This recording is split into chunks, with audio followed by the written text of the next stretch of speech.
Hello everyone, स्वागत है आप सभी का मेरे YouTube channel steno aspirant with खुशी। आज का डिक्टेशन हिंदी निबंध डिक्टेशन होगा।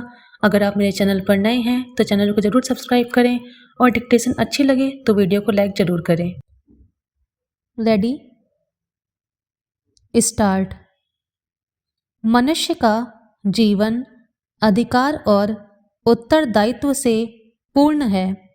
हमारे अधिकार सीमित हैं, किंतु दायित्वों का क्षेत्र असीमित है।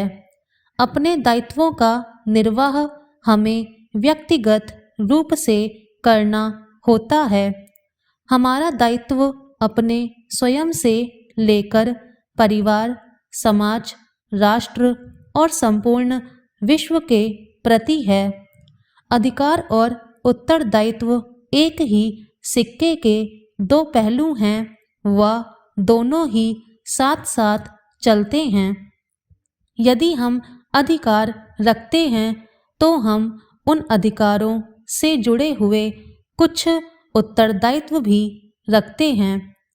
जहाँ भी हम रह रहे हैं, चाहे वह घर, समाज, गांव, राज्य या देश ही क्यों ना हो, वहाँ अधिकार व उत्तरदायित्व हमारे साथ कदम से कदम मिलाकर चलते हैं। नागरिक वही व्यक्ति होते हैं जो एक देश के किसी गांव या शहर में एक निवासी के रूप में रहते हैं। हम सभी अपने देश के नागरिक हैं व अपने गांव, शहर, समाज, राज्य व देश के लिए बहुत से उत्तरदायित्व रखते हैं। प्रत्येक नागरिकों के अधिकार और कर्तव्य बहुत ही अमूल्य और एक दूसरे से जुड़े होते हैं। एक देश का नागरिक होने के नाते हमें अपने अधिकारों के साथ ही नैतिक और कानूनी रूप से दायित्वों को पूरा करना आवश्यक है। किसी भी व्यक्ति का उसके छोटे से परिवार के साथ अटूट बंधन अधिकारों और कर्तव्यों दोनों पर ही निहित होता है।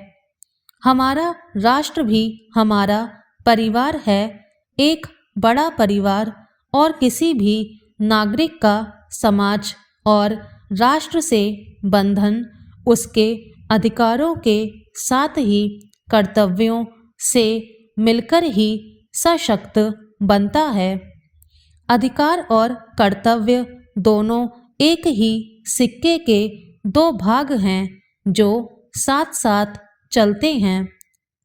लोकतंत्र में विश्वास रखने वाले एक जागृत नागरिक को अधिकारों के प्रति सचेत रहकर सिर्फ प्राप्त करना ही नहीं, अपितु कर्तव्य के रूप में देने की प्रवृत्ति पर भी विश्वास रखना होता है।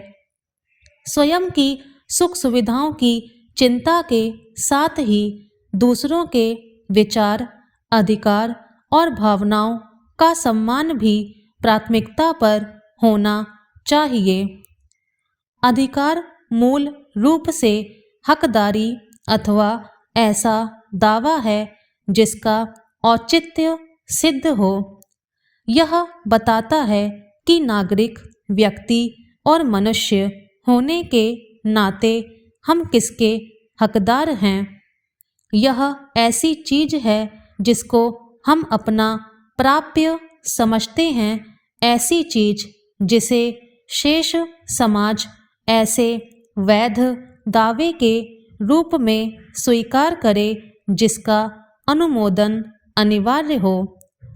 अधिकारों की दावेदारी का दूसरा आधार यह है कि वे हमारी बेहतरी के लिए आवश्यक हैं। ये लोगों को उनकी दक्षता और प्रतिभा विकसित करने में सहयोग देते हैं। उदाहरणार्थ, शिक्षा का अधिकार हमारी तर्क शक्ति विकसित करने में मदद करता है, हमें उपयोगी कौशल प्रदान करता है और जीवन में सूझबूझ के साथ चयन करने में सक्षम बनाता है। व्यक्ति के कल्याण के लिए इस हद तक शिक्षा को अनिवार्य समझा जाता है कि उसे सार्वभौम अधिकार माना गया है। स्टॉप।